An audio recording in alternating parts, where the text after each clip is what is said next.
All right, let's start today by going through a few things about this week that I didn't have time for earlier in the week. There's this guy named Charlie Kirk. He's part of the right-wing group Turning Point USA, and he had a really bad day on Tuesday. Not only was Donald Trump indicted, but we saw Brendan Johnson win the mayoral race in Chicago. We also saw this liberal Supreme Court, Wisconsin Supreme Court candidate win her race in Wisconsin, making Wisconsin now have a left-leaning Supreme Court for the first time in 15 years. And Charlie Kirk recognizes that result decreases their chances of being able to win the White House in 24.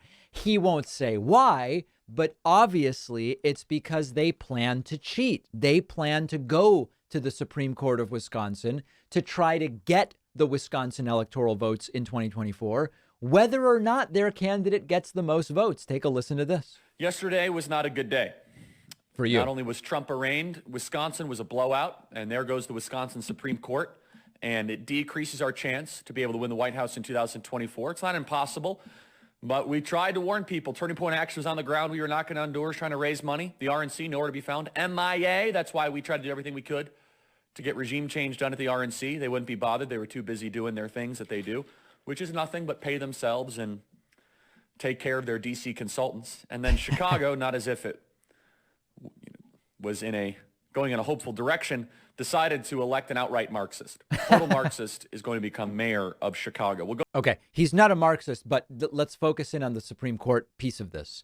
The only way they can win is cheating and overturning the will of the voters. He's saying the quiet part out loud. He is saying, now I'll give you I know he doesn't mean to be saying this, but what he is in practice saying is, the way we were going to win in 2024 was by filing motions that would hopefully get to the Wisconsin Supreme Court, and the Wisconsin Supreme Court would decide to give us the electoral votes. Now, if you ask Charlie about it, he'll say, no. I'm not saying we're going to cheat. What I mean is Democrats will try to cheat, and then we will have to go to the Supreme Court of Wisconsin in order to get the rightful results, which are that Trump or whoever will be the winner. But who has a history of doing this stuff? Remember, you look at 2020. They spent the entire summer saying Democrats are going to try to cheat. And we know they actually tried to. We know that they had a number of these fraudulent elector scams going in different states. We know that they filed endless motions to try to circumvent the actual will of the people.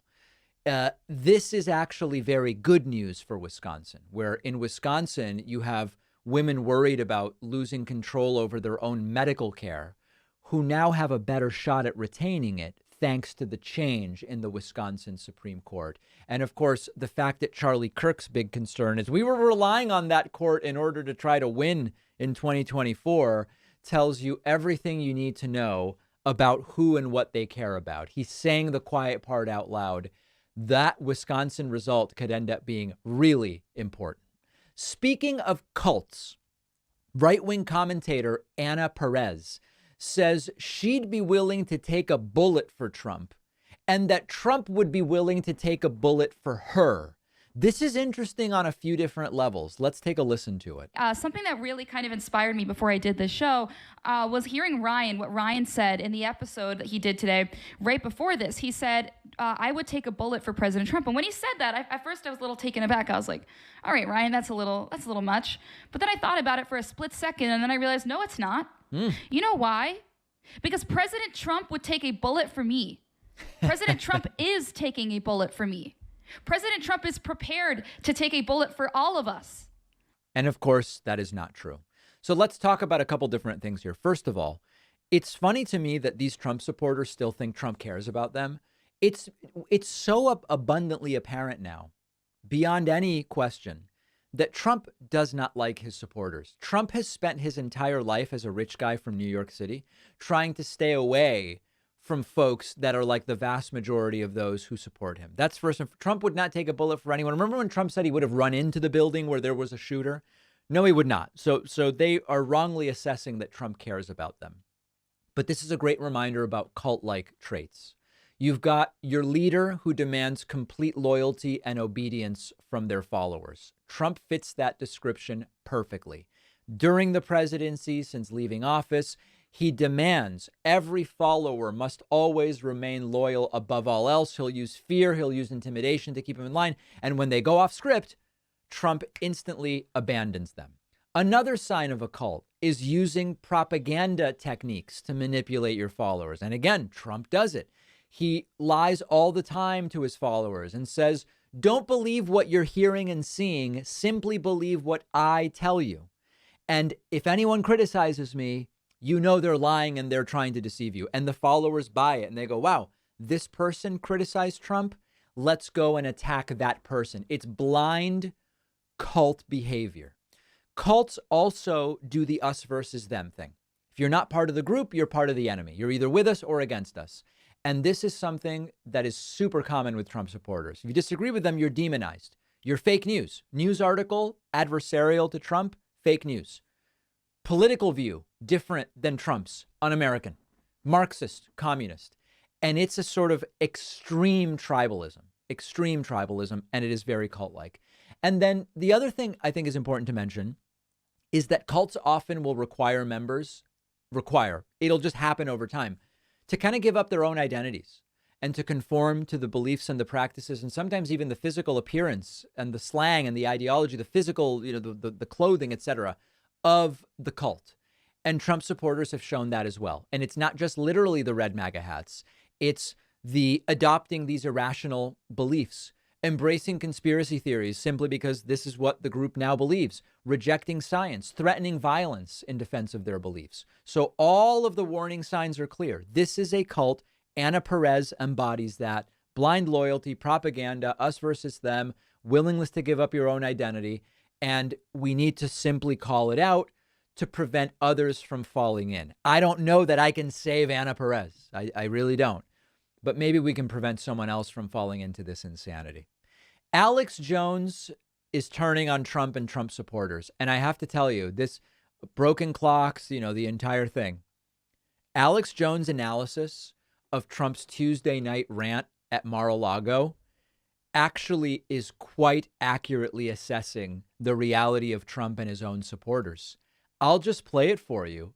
Alex Jones is making a lot of sense here. Oh, yeah. Oh, yeah. Okay, other than this noise, he's making a lot of sense. Thank you. Ooh. That's not the sound I want to hear. But this is one of my big irritants with high-level Trump supporters. They're in there drinking. It's a big carnival. They love being near the president. They love the fancy, beautiful architecture. Yeah. And they just, it's like a beauty pageant or something. Like they feel like they've arrived. I've seen it. I've been around it. And there is just a delirium. And the same thing happened at his rallies. Oh, we're invincible. Oh, we can't be stopped. It was just drove me crazy. That sometimes there's 2 minutes of applause and whooping and hollering, and it's like they're having fun. This is not fun. I've just been around the Trump people and around Trump when there's people around, and everybody's like all high and like can't believe they're there. And it's like they're in the cool kid club. And I've been saying that for 6 years, but he never did it. All right. So I have to tell you, Alex Jones is completely correct. There is a delirium in the room at these events like the one at Mar-a-Lago on Tuesday. The vibe at Mar-a-Lago, we were watching it for like an hour before Trump spoke. We could see what was going on. It was like you were there for something positive. And I know some of them are trying to spin it into the indictment is good because it means Trump is going to win. It might help him in the primary. I don't think it helps him with even a single new vote in the general election if he makes it that far. But there is, again, we just talked about cult-like. It's cult-like. And Alex Jones knows about cults. He's tried to build one. I mean, the InfoWars audience is not exactly clear thinking, but he is completely correct that why is there a party atmosphere at Mar-a-Lago? He's been accused of 34 felonies. There are more allegations coming. Now, I know they just write it off. They say this is all just bogus. But there is a detachment from reality. A delirium really is the best word for it that Alex Jones accurately points out. And I almost think Trump could get sentenced to prison and he would be turning himself over to start his sentence. And they would have a party and cheer because somehow some cult leader would tell them this is actually a good thing. And I'll tell you why. It's bizarre to see. Let's hope that it leads to their own destruction electorally in 2024. We've got a packed program today. Glad you're here. Quick break, and then it continues. Don't forget that the best way to support the David Pakman Show is by becoming a member, which gives you access to the daily bonus show, the regular show with no commercials. You also get access to our entire archive of every episode dating back a really long time and plenty of other awesome membership perks. Go to joinpakman.com, joinpakman.com. The David Pakman Show, unlike much of what you get on cable news, actually does depend on individuals who say, I am going to sign up for a membership. We don't get cable subscription fees like Fox News. We don't have huge oil conglomerates advertising with us. We actually depend on small dollar contributions from people who sign up at joinpakman.com. You can, of course, sign up using the coupon code INDICTED. We know what that means. And you can also sign up using the coupon code INDICATED if you prefer. Either one works. And of course, we understand the meaning of each of these coupon codes very, very well. All right, let's hear from some people in the audience. We take calls via Discord at davidpakman.com/Discord. It is an extraordinary situation this week, historic in many different ways, and I do want to hear from people in the audience. Let's start today with Jackson from Sanford. Jackson from Sanford, welcome to the program. What's on your mind today? Jackson from Sanford, you're on. Once you select your correct audio device, we'll be able to hear you. And Jackson from Sanford is gone. Let's go to Dave from Northern California. Dave from Northern California, welcome to the program. Would love to hear what is on your mind today. Dave from Northern California, please accept my invitation to join the discussion. Hi, David. Hi. How are you today? Okay. I was calling to talk about your plan to try to reduce gun violence. Sure. I agree with you in principle. I share the same goals, but I come from the perspective of knowing that there are easily over 100 million semi-automatic firearms. Most people have at least 2 magazines. I've met people who have 100 magazines that are over the capacity limit that you've talked about in the past. I don't see how any law that could be passed would successfully rid the world or the country of those firearms. And I've got anecdotal cases for why I think any law would still be defeatable with current technology. Well, so how do you propose that would work? It's not really, I mean, I've already addressed that in the formulation of my proposal, which is there is no one law that will solve the problem. But what we want to do, given that there's a Second Amendment and given that there are hundreds of millions of guns out there, we want to see, can we reduce? And so you're absolutely right. I mean, listen, parts of the proposals are you require licensing. Maybe some of the people, you require insurance. Some of the people who have a whole bunch of firearms might say, hey, you know what? I don't want to pay as much in insurance, so I will choose to get rid of some of these weapons. You have a gun buyback program for certain firearms. That doesn't mean anyone's forced to give them back, but you give an off-ramp to people. So I agree. I mean, I don't know that we disagree. I'm on the same page as you. Given the circumstances and where we are today, there is no one law that's going to solve the problem. But what I want to do is say, is there low-hanging fruit that doesn't violate the Second Amendment that we can use to help and improve the problem? That's where I am. Well, so the reason that I find that argument unconvincing is illustrated with an example from close to me last week. A gentleman was arrested in possession of methamphetamine for sale. He was a convicted felon and he had a gun on him. That prompted a search of his home where they located 2 more firearms, one of which was a AR-15 that was one of these ghost guns, although that phrase is really mocked within the gun community. I think it's better to say a built-at-home gun from a kit. And this person was a a convicted felon in a state like California that has restrictions against AR-15s. This wasn't compliant in any of the ways that the laws in California, and he made the gun himself at home. I've seen documentaries that claim over 150 million blanks have been sold for making these firearms. So I'm just extremely pessimistic that that strategy can work.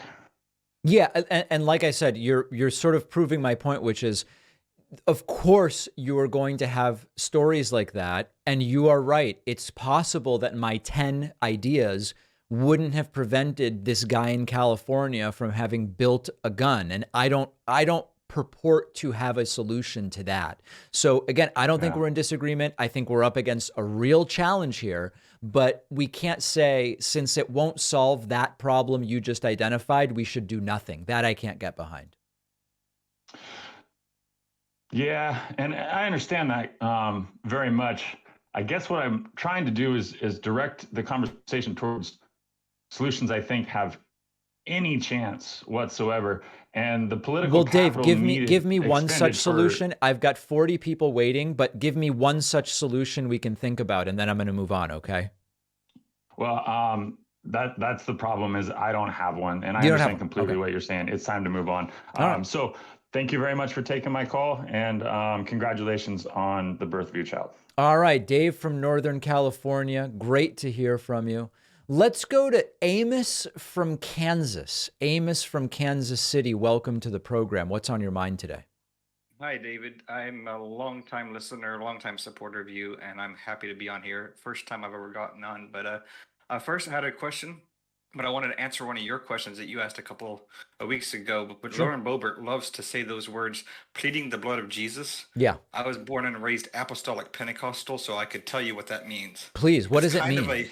It's kind of a legal term, but in the way that, like, Jesus died for you and that blood that he spilled was a covenant between God and man. And so when things go wrong, we plead the blood of the covenant. And who do you plead? Who do you plead to? God himself, God the Father, because the covenant is Jesus Christ's blood, and that's the best way I can explain it. But that's how it was explained to me growing up. And what are you pleading for? It depends on the situation. Like, I guess for Lauren Boebert's situation, it would be pleading the blood for, making Trump president or something like that. So if I understand correctly, you would plead the blood of Jesus to God in order to achieve something that you want. Yes, pretty much. Got it. Okay. All right. Very good. I understand that. That's just my explanation for it. But anyway, my question for you has to do with, I'm a big follower of a guy named Hemant Mehta, and he did a poll, and he's like you, he gets these A+ rated polls and stuff, but he did it on the religions of the world that are best seen most positively and most negatively. Okay. And I wanted to know your opinion on this, because according to the poll, Mormons are the least positively viewed religion. However, even though it doesn't seem like it based upon the loudness of the minorities, Jews are the most positively seen, according to his polls.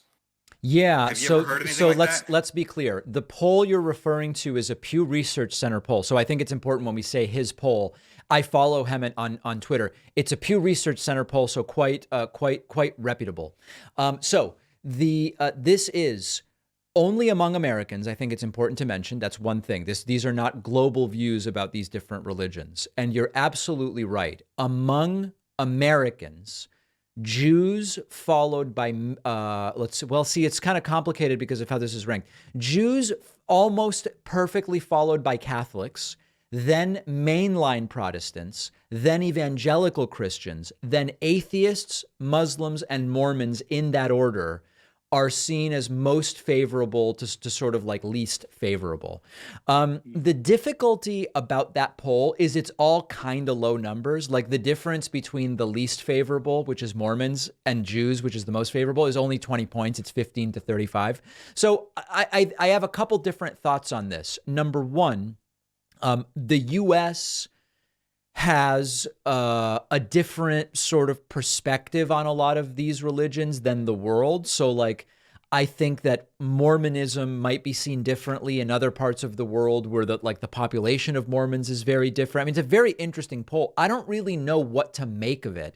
I do think that when it comes to Jews, some of the favorable is probably based in anti-Semitic tropes, like people who are like, oh yeah, Jews control some great industries. So like I see them favorably in that way, but it doesn't necessarily mean that like you necessarily think Jews are good people or whatever. You know what I'm saying?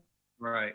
But it is a very interesting poll. Yeah. The other thing about it is the vast majority of respondents have no opinion about most of those religions. Like 60% of the respondents said, I don't know enough about Jews to say one way or the other. Well, if it's any consolation, I view all Jews to be my mother's side of the family is there's a lot of that is Jewish. So, okay. But anyway, thank you very much. All right. Yeah. Very interesting poll. Thanks for bringing it up. I do appreciate that. Let's go next to Dean from Dallas. Dean from Dallas, welcome to the David Pakman Show. What's on your mind today? Hey, David. I've called in a couple times. I don't know if you remember me. But I wanted to ask a couple questions. You know, there are these buzzwords which are often associated with like a political party. Like when you hear patriot or freedom, you think of the right wing or MAGA. Why doesn't the left attempt to take the positive ones back? Why do we concede those terms that can obviously apply to the party in big ways? We've talked about this before. I think it's actually a great idea. Like when we talk about what it means to be patriotic, there's a very cartoonish version on the right. And for me, patriotism would be, hey, you know what? I take pride in my country making sure no one is starving, that no one is homeless. It's like that would be a new form of patriotism that I think would be much more interesting and inspiring and positive. I can't answer the question, why have Democrats or the left not taken back these terms? There's a bunch of writing about this. George Lakoff has talked about Republicans winning the framing war. I unfortunately, Dean, I can't tell you why Democrats or the left haven't done it, but you're absolutely right in diagnosing that a lot of these terms have been kind of perverted and certainly used exclusively by the right to have narrow meanings, and the left should try to take them back. But I don't really know what the first step would be. Yeah, and then I had a second question, if you don't mind. Sure. Do you have any thoughts on cultural assimilation? Do you think it's more positive or negative, or does it make us stronger as a country, or what are your opinions on it? Well, I think that when people talk about cultural assimilation, usually it's often used to draw a very specific political perspective out of people. And my view on cultural assimilation is, I think one of the things that makes the United States great is that you do have all of these different cultures that when things are going well can sort of coexist. And I think it's actually a great thing. And also I recognize that there are difficulties that surface if you have different types of division. Like when people talk about, hey, this is America, we speak English here. Yeah, listen, I mean, in a practical sense, in order to best communicate, it's good to have a shared language. So I agree with the idea that if someone comes to the United States and lives in the United States for 30 years and speaks no English, that's going to be an impediment both for them and for the rest of society to relate. I also think it's a great thing to understand and respect and embrace different cultures, and that includes different languages and bilingualism and all of these different things. So the problem, to say, is cultural assimilation good or bad? To some degree, if we're all going to live together, we need to have some shared touch points, and language, respect for different religions, respect for different countries of origins, all of these different things are really important. But to objectively just say cultural assimilation is good or bad gets us into the kind of black and white thinking that often gets us nowhere. Yeah, it kind of seems like our country as a whole it's a constant battle, since we're so split of like what the new American dream or the American way of living is. Like it used to be like own a house, have kids, marry, get a good job, go to college, and all those things, like it's kind of shifting. People like right-wing conservative players are saying, you know, college is where you go to get woke. Don't go to college or whatever. It's and you know, where people are making more social protests, it's like during like the Pledge of Allegiance, or you know, singing of the Star Spangled Banner, or people not standing. You know, it's kind of Yeah, like, and to be clear, for me, the Pledge of Allegiance is just so silly. I don't even consider it when I think about an issue like cultural assimilation. It's just nonsense to me. okay. All right, well, Dean thanks from for taking my Dallas, call. appreciate the call. Great questions. Thank you. All right, there goes Dean from Dallas. Very, very powerful topics, I must say.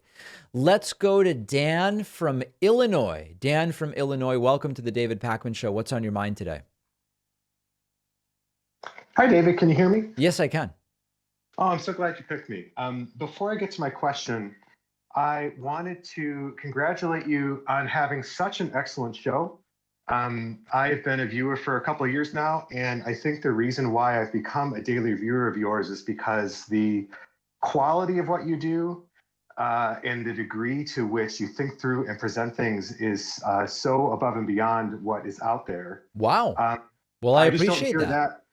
Yes, and specifically, if I could say, I think the thing that's most valuable to me is when you do very specific breakdowns that delve into issues very deeply. A lot of what's out there in the media, especially corporate media, it doesn't really help people understand complex issues, and I love what you do. So, Well, I if it appreciate were up that to very me, much, I Dan. Thank you. absolutely encourage you to continue on that. And so that being said, the question that I have is about something that you and I agree on. Okay. That you've talked about, but I haven't heard you go more in depth. And so you've talked about the importance of media literacy. Yes. And I would love to hear your thoughts on, I guess, both ways. Like if you could wave a magic wand, how would you approach media literacy? But also maybe like what would fit into reality? Because I mean, I could speak to that more. I'll let you answer. Well, just in as I've terms of said before, what would I work. think that really, you really want to be teaching media literacy as young as people start consuming media. Now, how do you teach a 2-year-old who watches cartoons media literacy? Well, you know, you start to distinguish commercials from the programming, I think, right? I mean, you start very simple. But as a matter of school curriculum, certainly by 6th grade, there should be it should be standard that we're teaching media literacy, understanding the difference between news and opinion, understanding the impact of, you know, advertisers, product placement. Just because you saw something on TV or on the internet doesn't mean it's true. What's the difference? All of this basic stuff. The earlier you arm people with the tools needed, the less that they're ever going to fall for Fox News or Newsmax. And it's sort of like a vaccine against disinformation. So I would like to see it just be a standard part of school curriculum starting probably, I used to say 7th grade. Now I'm probably more at like 6th grade, maybe even 5th. I couldn't agree more. I think that this is actually a core of what is causing many, many issues because it's so easy for anyone to say anything. Yes. And just understanding sort of the psychology of media, how it affects people. There's a lot of people using it in, you know, nefarious ways, self-serving ways. And from my vantage point, that's sort of feeling like I'm watching things, we're sort of sliding off of a cliff without 100%. Without that sense of how are we going to come back from this. Do you have any voices or books or resources that you've looked to in terms of people who are kind of have expertise in that has informed your sense of like how that could actually be done or how we could actually look to do that? Not from a policy standpoint. You know, on my book recommendation list on my website, I have tons of books about thinking that I recommend, but none of them are policy oriented in that way. But I'll look around and see if there are any. Awesome. Well, thank you so much. That answers what I wanted to talk to you about. So all right, I Dan really from appreciate you taking Illinois, me. very much appreciate the call. We're going to take more calls, but let's take a very quick break and then we'll be back. If you're holding on to talk to me, don't hang up because we're going right back to the phones. If you value what we do at the David Pakman Show, remember to support us on Patreon. Go to patreon.com/David Pakman Show, where you can get access to behind the scenes videos, the daily bonus show, the commercial-free daily show, as well as special discounts on merch, including hats, hoodies, mugs, and t-shirts. You can support the show for as little as $2 a month. Check it out at patreon.com/David Pakman Show. Let's continue speaking to people from the audience. We take calls on the Friday show via Discord at davidpakman.com/Discord. I want to go next to Freddie from Monterey. Freddie from Monterey, welcome to the program. What's on your mind today? What can I do for you? Freddie from Monterey. David. Can you hear me? Yes, I can. Hey, thanks for taking my call. Just a question. I'm here in California, and I am going in 2 weeks to Wisconsin to a family wedding, and I know a very important election just happened. I believe that was today. So earlier this week on Tuesday, there was a liberal Supreme Court justice elected to the Wisconsin Supreme Court. And this makes the court a liberal court for the first time in 15 years. Major implications for abortion rights, gerrymandering, maybe even the 2024 election. Right, which is great. Yeah, I was looking at that, the whole gerrymandering thing, and it's absolutely insane how the Republicans can do that. But I was just wondering, I'm going there and I'm realizing that a lot of the family, in-laws family that I'm going to be around probably don't have the same views as me. And somebody had made a joke about us coming from California and they were going to let us know this and this and this. So I know you have a little pointers on how I should go about what I say, and like try not to get in the arguments, it's like my wife's family and stuff.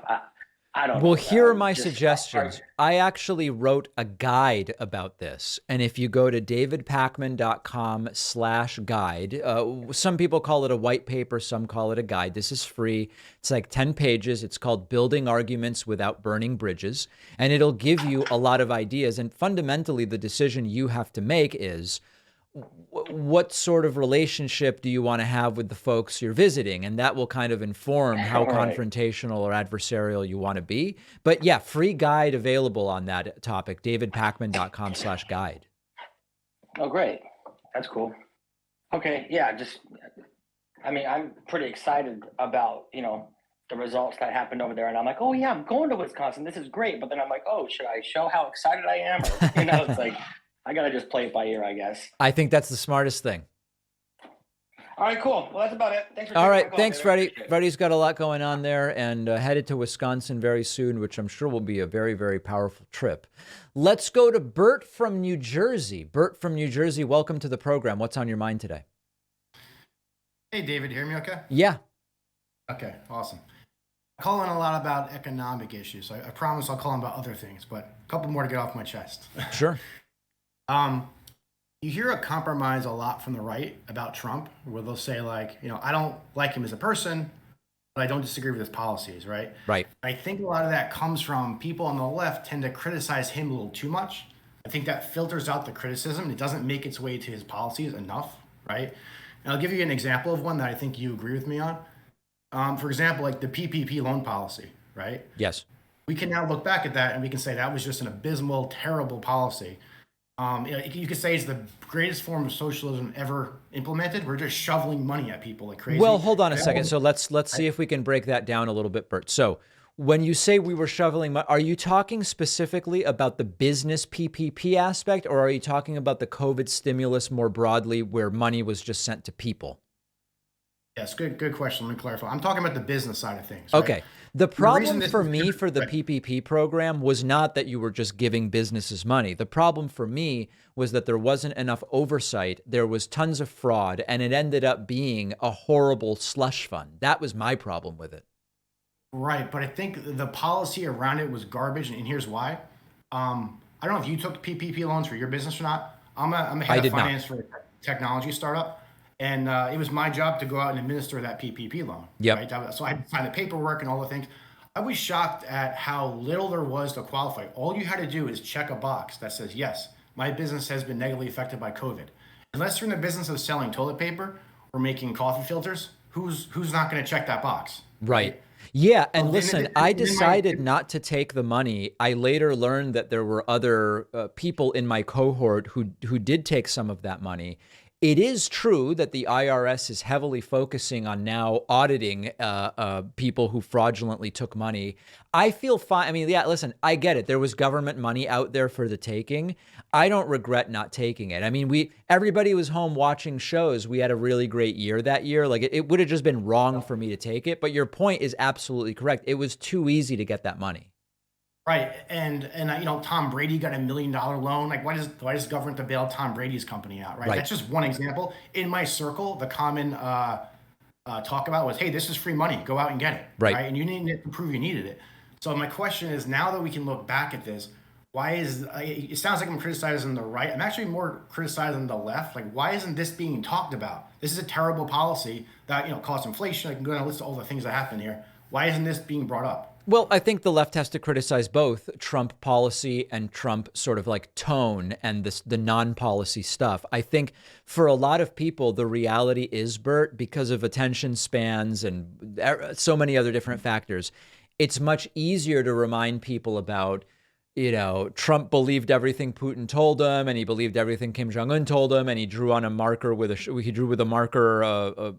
the hurricane map, and he wasn't sure why we couldn't nuke Europe. And a lot of that stuff is much easier to communicate quickly than the policy stuff. But I agree with you completely. I think the other aspect on Trump and policy is he also didn't do that much because so many of the things he said he was going to do obviously weren't going to happen. So, for example, the big criticism on Trump on the Israeli-Palestinian conflict is he promised to solve it within a year and they didn't. And the one thing he did, moving the embassy to Jerusalem, was actually counterproductive, right? But on a lot of these things, Trump didn't actually do anything.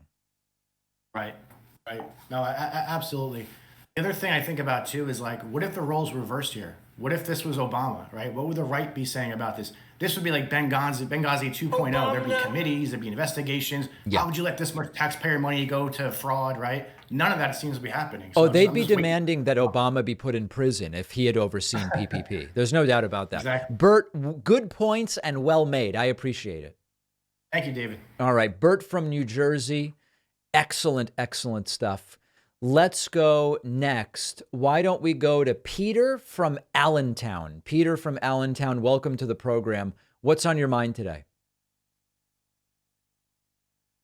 I have just kind of a quick question. Do you think the United States will ever fully adopt the metric system? The best reason I read about why the U.S. will not adopt the metric system is a combination of having to re-educate everyone and the cost of all the signs, having to make all new signs, that it would just, that it's sort of like, it's a path-dependent monopoly sort of situation that we're on, where we're so far in that it's always like, well, it really doesn't make sense to do it. And then you're further in, and then you can say, wow, now it really doesn't make sense to do it. So now, I don't know, I would love for the U.S. to adopt the metric system. I really don't see it happening. I mean, there was a push. I remember back when I was in elementary school in the 70s, there was this big push. They had little cartoons, little songs, kind of like Schoolhouse Rock, but with the metric system. Yeah. And there was a real, honest push, but there's I don't know what it is about the American psyche or culture that there's such a resistance to it that they probably think it's kind of like, like sissy European garbage. Those sissy Europeans with everything based on tens. Obviously, we're going to have, a 5,280 foot mile and a 12-inch foot. I mean, it is crazy. No, I agree. I think that is a factor. Yeah, those sissy Europeans with their metric system. Of course, it's like almost the entire planet. All right. Well, thanks, David. That's all I wanted to say. All right. Peter from Allentown, thank you very much. Appreciate the call. Why don't we go next to, I don't know. It's the phone lines are just packed, folks, packed. Let's go to Eric from Philly. Eric from Philly, welcome to the program. What's going on? And you got to unmute yourself. There you go. Unmute. Sorry about that. Thank you very much. I knew you were going to pick me as soon as I went through the drive-thru. Okay. Quick question for you. Please. Do you think Republicans are going with the arming teachers argument because they think it's a go nowhere issue? Because I really don't believe society is going to be okay with arming teachers.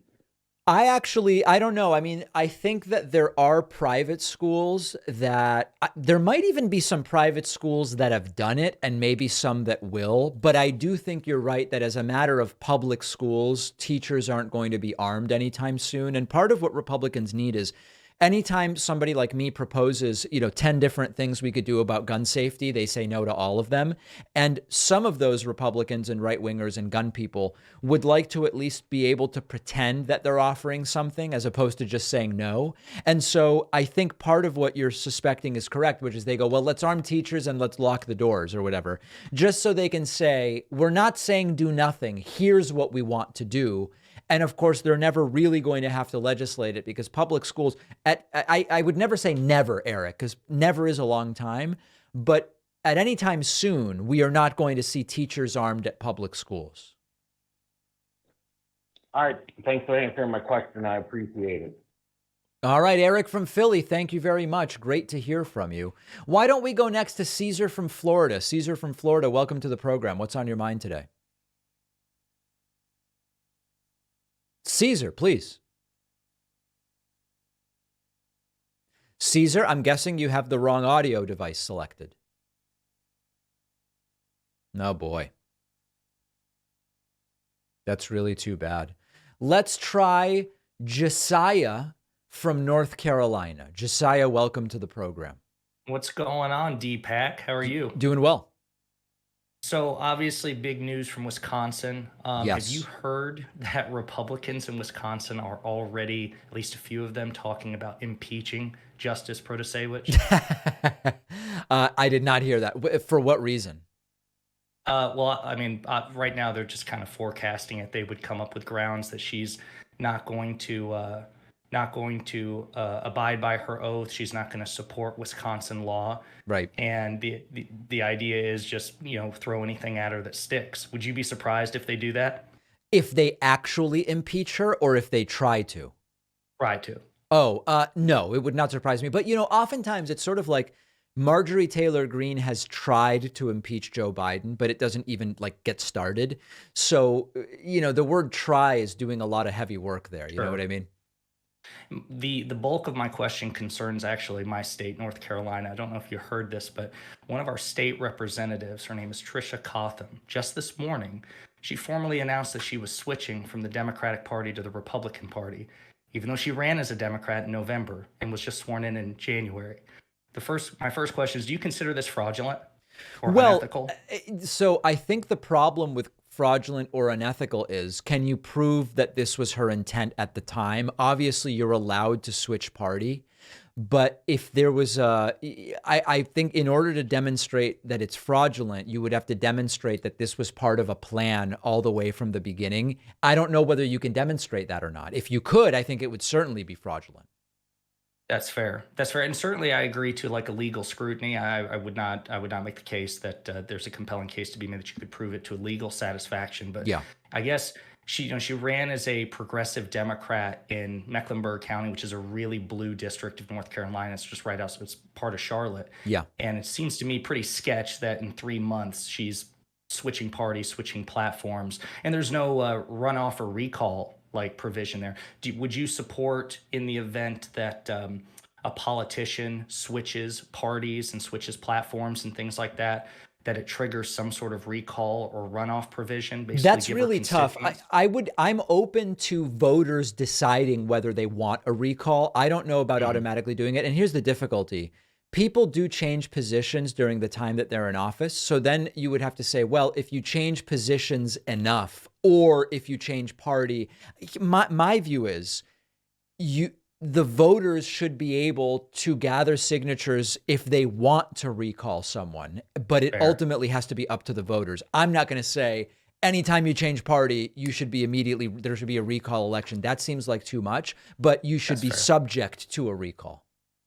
Yeah, I guess it's the reason I'm so salty about it is because her doing so has given Republicans in North Carolina a veto-proof majority. We were 1 seat away from it, and Governor Cooper was kind of he's a Democrat. He was getting by the skin of his teeth. And Yeah. now that she's switched parties, it's a veto-proof majority. It's ugly. It's ugly, no doubt. I understand that. And I mean, listen, the voters can consider that in determining whether they would want to have a recall election.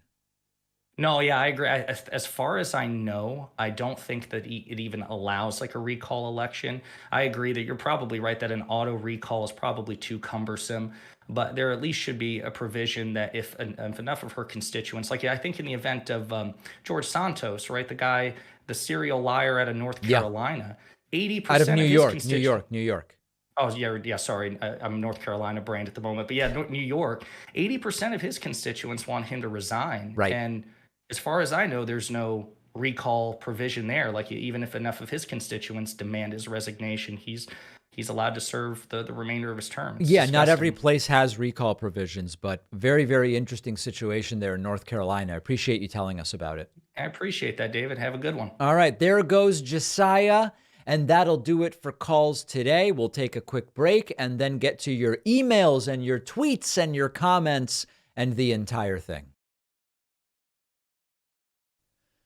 Follow us on social media. Interact with the David Pakman Show community. See exclusive content. See when we're taking calls live. And stay up to date on other big show announcements. We post daily. Find us on Reddit, Twitter, Instagram, Facebook, Discord, and TikTok.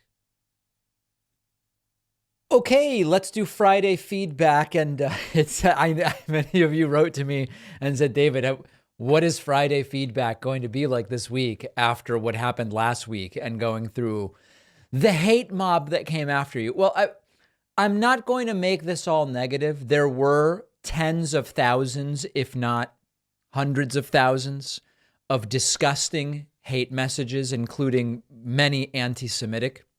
But what I do want to tell you is that there is a movement that is insisting there were no such hate messages. There were no anti-Semitic messages or anything. And you can sometimes see them quite literally next to anti-Semitic messages. For example, user Shane used the anti-Semitic meme 6 million, which of course relates to the 6 million Jews killed in the Holocaust. And they love to reference like, should have been more or whatever, right? 6 million. So this is another one of these anti-Semitic messages next to a message that says, there's not a hate mob after you. There are just thousands of individual people that heard your comments and found them disgusting. Really? And why does that then necessitate making horrible comments about the Holocaust? It's sort of difficult to understand. But many other fascinating messages on the substance of preventing mass shootings and reducing gun violence. We got a great comment on YouTube, which reads, David, as a veteran of law enforcement myself and gun-owning individual, while also being a Christian father of two, don't let Republicans drag you down the rabbit hole. They intend you to do so when engaging you. Your list of 10 is quite honestly very good. These are 10 policies to reduce gun violence I laid out. What I would add is specifically a sliding scale fee and structure that low-income Americans do not get financially discriminated against when following the list of 10. So this might be the training scales for the cost of training and licensing scales for income. I think I get the idea, and a very interesting idea for sure. Henman left a message and says, David, I'm a rock solid centrist with not much of an appreciation for left or right, but you are one of the very few leftist commentators I watch consistently because of your balanced, calm, collected demeanor when tackling subjects. Hold fast against the fascist hordes of Republicans and their extended members. We're behind you all the way to defend your free speech. Not right-wing defined free speech. I mean freedom of speech in the traditional sense of the word before it was hijacked by the right. All the best, with much love for the UK. Thank you. And lots of Brits, by the way, weighing in recently, which I very, very much appreciate. Sherrielle said, by going after you, They move the target off of them for doing absolutely nothing to stop this horrible epidemic. That only happens in our country. Bless you, David. I'm so sorry you're having to go through this. Yeah.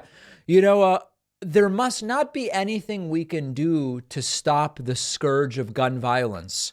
Say people in the only country where this is regularly happening. Are we really that willing to give up without trying almost anything? It's really pathetic. On the issue of thoughts and prayers, very interesting comment. This is Riley. The congressional chaplain said it was time for more than thoughts and prayers. Does he get threatened?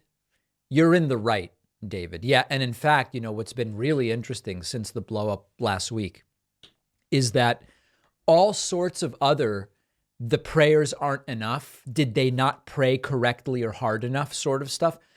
Dozens at least of relatively prominent people made similar statements. There was one in the Boston Globe and others.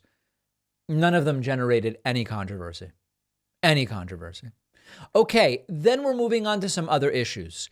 Jason commented on Facebook, David Underwear Pakman. I don't even know what that means. Instead of reviewing polls, maybe you should look at the actual statistics of illegal immigrants crossing the border. Why do they always put the wrong border like a boarding house rather than the U.S.-Mexico border? Jason says, it's in the millions and the highest ever because of Biden's policies. How can you even try to defend this topic? There is no border, again, wrong border, B-O-A-R-D-E-R, but merely a fading line in the sand. Remember, a couple things on that. Number one, they are stopping people from coming in. Oh, the border is clearly open because of all the people that Border Patrol is stopping. Wait, so it must be closed then because they're stopping people. That's number one.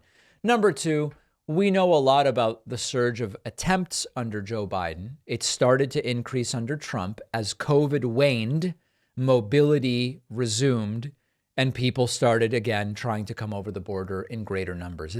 They act like we don't know that there are simple explanations for most of these things. Let's now go to the subreddit. L Deuce T wrote, Marjorie Taylor Greene says we need more good guys with guns. I think she's right. But how do you become a good guy with a gun? Introducing the good guy with a gun certificate. Pass the mental assessment. Pass the background check. Pass the gun safety course. Congratulations, you're now a certified good guy with a gun. Now, of course, I would go further. You get yourself the required, the liability insurance that should be required in order to have firearms. You are regularly retested and undergo regular psych evals.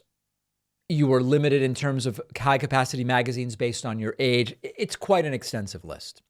But certainly we are nowhere near that at this point in time. Continuing to talk about firearms, this is an interesting message. Question from a non-American. Why are Americans so obsessed with guns? Why do you need them? And why are some of you against restrictions? Some people don't even acknowledge the problem. I mean, what do you expect? There have been more mass shootings than days in 2023. So what can be done? Arm teachers, as was proposed? Blame things that have nothing to do with it? Trans people, video games, porn, etc.? Or ban on some kind of weapons like assault weapons? Yeah, this person got downvoted down into a hole in the ground. But they're absolutely right. And it's interesting.